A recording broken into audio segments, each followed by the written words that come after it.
Hello there, this is Sonia from Your Vegan Guide, and I'm here today to talk to you about how to make a really great salad, one that you'll love to eat and that is good for you. My number one tip is to use a bowl that you love. I love these bowls from Zak, which is Z-A-K. It gives me a lot of space, very colorful and very festive. Great for eating a huge salad myself that's full of greens, or it's great to take to a party.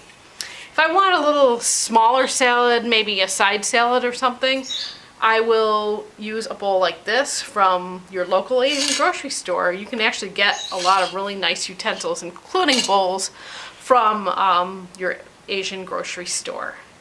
So my number two tip is to buy quality ingredients. What do I mean by this? Not, all tomatoes are equal. One tomato that's organic and raised well from the local farmer might taste a lot better and be a lot better for you than, something that's been sitting around in the grocery store for a long time and is super cheap. So I'm not saying more expensive is necessarily better, but it can be. So I would say put your health first and, put together a salad that you're going to want to eat that tastes good. One thing that I do periodically is that I go to grocery stores that I haven't been to in a while and I check out the quality of their produce and I do some comparison testing before I kind of make my mind up about what store contains produce that I like better in general, but also specific types of produce. I find, for example, that Trader Joe's has really good produce at a reasonable price. They're organic. Actually, their organic frozen fruits and vegetables tend to be better than what I find at other stores. So doing that kind of comparison shopping can really help you put together a much better salad. Number three is to actually grow your own greens. Not only can you go to the local farmer's market and support your farmer, but you can actually grow the ingredients for your own salad. I have a specific recommendation on this, and that is to check out the YouTube channels of John Kohler. He has a channel called OK Raw because he's a big raw foodist, and that is OK Raw, all one word, and then Grow Your Own Greens, which is also all one word, I believe. And he talks extensively about how to grow your own food and make it taste really good and very nutritious. So I really recommend you check out those resources.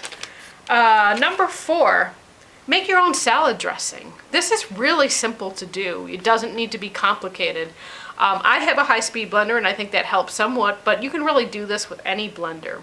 I like to have a citrus-based dressing, so oftentimes what I'll do is I'll put some oranges in a blender along with my favorite herbs. I like strong herbs such as sage. Some people like to put a little garlic or ginger in there. And I like to put a fruit in there to get that vinaigrette type flavor. Usually I'll use raspberries or strawberries, and they can be either frozen or fresh. And then if you want something a little bit richer, then you can put in a fat. Some people tend to use oils, that's the most common fat. But I tend to actually like to use whole foods more, so I'll use tahini, which is really ground sesame seeds, or some nuts. And I don't use too much of it because I don't like to have my salads be too fatty. And you could also use an avocado as a fat if you want to use that. Oftentimes, though, for my salad dressing, I'll skip the fats altogether. And if you really don't want to make your own salad dressing, you can just simply use a good vinaigrette, or I'm sorry, a good vinegar. Apple cider vinegar is really nice. Any kind of fruity vinegar, you can get pomegranate vinegar, you can get fig vinegar. There's the sky's the limit. One of my favorites is actually coconut vinegar, and you can probably get this at your local Whole Foods. I get it there. I also get it at my local co-op. I'll include some information in the link down below. But again, I really recommend going with the vinegars or you're making your own dressing as opposed to actually buying the store products. Probably will be a lot healthier for you, and you know exactly what's going into it. Number five, go to your local grocery store and get some ingredients at the local salad bar.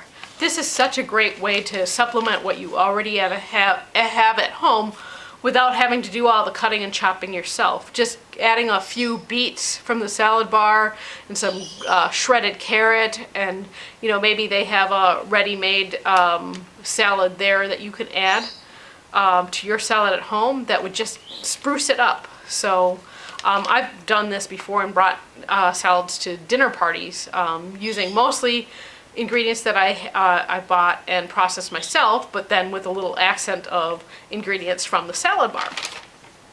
Number 6, use a spiralizer or some other food processing gadget to add some interest to your salad. I wouldn't go overboard on this. I would just do a little bit because you don't want it to become overwhelming every time you want to make a salad that it takes so long. I mean, you should be able to make a decent salad in 10 minutes tops. Oftentimes it takes me a lot less time than that to make one. But I do have this little simple spiralizer here, and it's great for spiralizing beets, carrots, or zucchini. You can just put the noodles right in to your salad to add interest. You can also use just simple peeler, carrot peeler, to just peel some strips of carrot right into your salad. And my final tip is to actually make your salad your main meal. And you can do this pretty easily. Of course, when you think of a main meal, you think of something that has a little bit more depth to it, or calories. And one of my favorite ways to add some calories to my salad is to put in a lot of fruit. Pineapple, oranges, strawberries, all these type of cut up fruits can really accent a salad and actually be the main calorie source within your salad. My favorite fruit to put in to a salad is actually green apple. You can put in raisins. Dehydrated fruits and vegetables are really great. I got some really wonderful sun-dried tomatoes from the farmer's market. Or I think they're actually, yeah, they're sun-dried tomatoes. If you have a dehydrator, you can make these yourself. Otherwise, many stores carry dehydrated food, like Trader Joe's. You can get them there. So again, really think about making your salad a main meal. If I want a little bit more fat, then I'll maybe add half an avocado to my salad. And all these main meal type ingredients, the fruit and avocado mix really well with my homemade dressing. So I hope you've enjoyed this video and that you're ready to go and make yourself the best salad ever. Thank you very much. Goodbye.